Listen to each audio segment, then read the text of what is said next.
তৃতীয় দিন বনগাঁ আসছেন, বনগাঁবাসীর ভিতরে সারা কেমন দেখছেন? অভূতপূর্ব। এ যেন আমার নিজের পরিবার। এখানে স্থানীয় মুরব্বী থেকে প্রত্যেকে রাস্তায় দাঁড়িয়ে আমাকে যেভাবে সাদরে গ্রহণ করেছেন, আমি সত্যিই কৃতজ্ঞ। বনগাঁবাসী, আপনাদের জানানো দরকার, এই বনগাঁ ইউনিয়ন প্রায় 28,000 ভোট আছে। এখানে আমাদের সংখ্যাগরিষ্ঠ সনাতন ধর্মের অধিবাসীরাও আছেন। তারা প্রত্যেকে অনেক পুরাতন স্থানীয়, কিন্তু এই প্রথম ঢাকা 14 আসনে সংযোজিত হলো বিধায় তাদের যে সমস্যাগুলো, এগুলোই আমার আগামী দিনের প্রথম লক্ষ্য ও উদ্দেশ্য।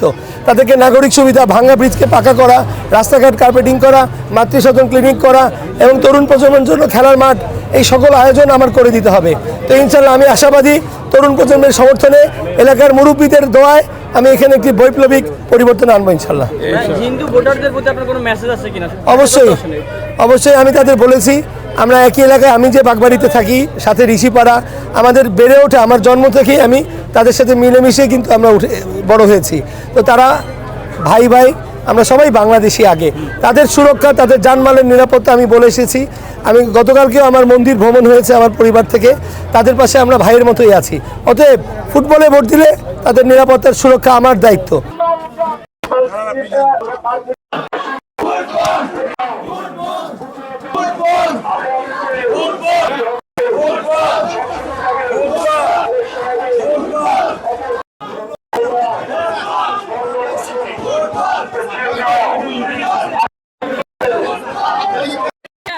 ছবি তুলি